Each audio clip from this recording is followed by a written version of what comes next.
So hello everyone, this is a NanoFreezer Scholar. We will just go quickly through the components of the hardware of the machine. So we can see that we have this housing that we can open when we want to access the tool. Here we have a cantilever holder and a cantilever exchange tool. Cantilever holder will fit here, and we will have a video that explains you how to successfully exchange the cantilever.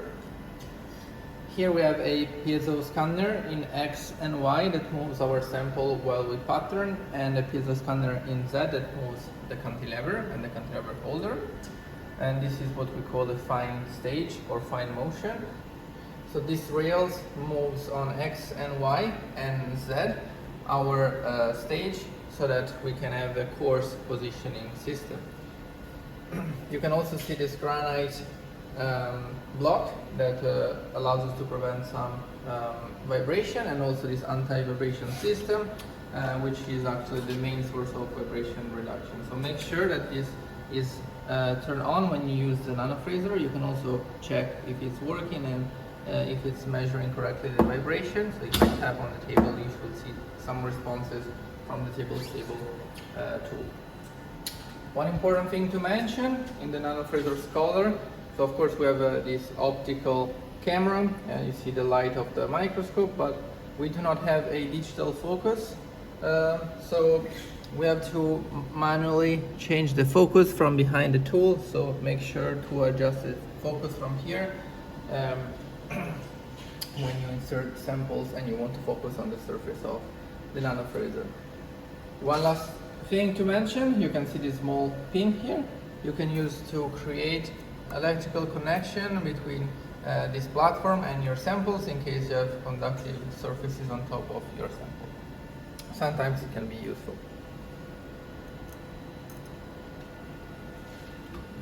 You can also see the controllers of the NanoFreezer tool here. So for the NanoFreezer Scholar we have 3 controllers. The first from top is the controller of the piezo, so you see X, Y and Z axis.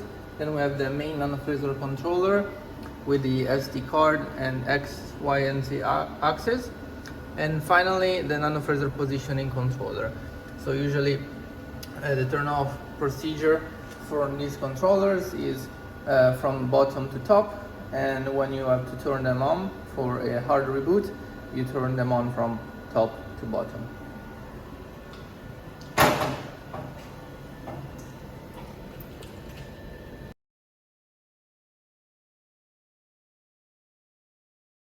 This is a NanoFreezer Explorer. You can see a different housing first. So we have, first of all, a different vibration isolation. Here we don't have a table stable, but we have a floating granite table, which we can check that it's floating by gently tapping its surface. It should float nicely. Most of the components are similar to the Scholar, so I will just focus on the components that are different from the Scholar. We can see first of all how the encapsulation of the NanoFreezer. It's an orange box. This is used to prevent the laser to harmfully get out of the housing. So this blocks most of the radiation coming from this 405 nanometers laser. You can see there is also a safety lock here. So whenever this is open, the lock is not touching the other end, so the laser cannot be turned on. Here we can see that in most of our new NanoFreezer Explorer, we have also a laser power meter from Thorlabs, which is already inside the tool. This is connected to the USB of your computer. You can open it when you want to do some laser power measurement calibration,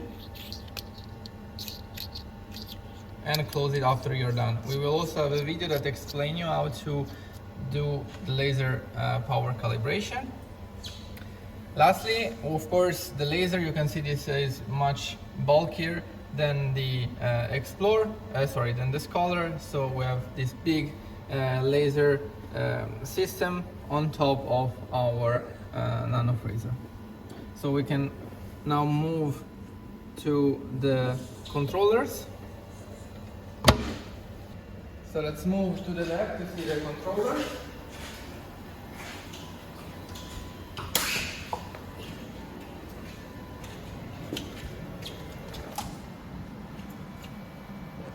So here the spaces are a little bit tight, but you should be able to see. We have similar controllers here, just a different color, but the function is the same. We have the NanoFraser positioning controller, the NanoFraser piezo controller, and the NanoFraser main controller. The main difference is that we also have the LSC controller. So you can see the laser module here. When we have to do laser power calibration, or we have to optimize the effective power of the laser, we have to play around with this diode to increase the efficiency of the laser. One last thing that we have to mention, since we're dealing with the NanoFraser Explore, let's also see the gas bottles housing. So let's now move to the other side of the NanoFraser Explore to see the housing for the gas bottles. An important difference between the NanoFraser Scholar and the NanoFraser Explore is that we can flood any gas inside our chamber. So if we want to put any gas cylinder, we can put it here and connect it to the NanoFraser. We can also use this to have the floating granite. So in case you don't have a system that allows you to continuously have gas to the NanoFraser, you can also put a small bottle here for the granite.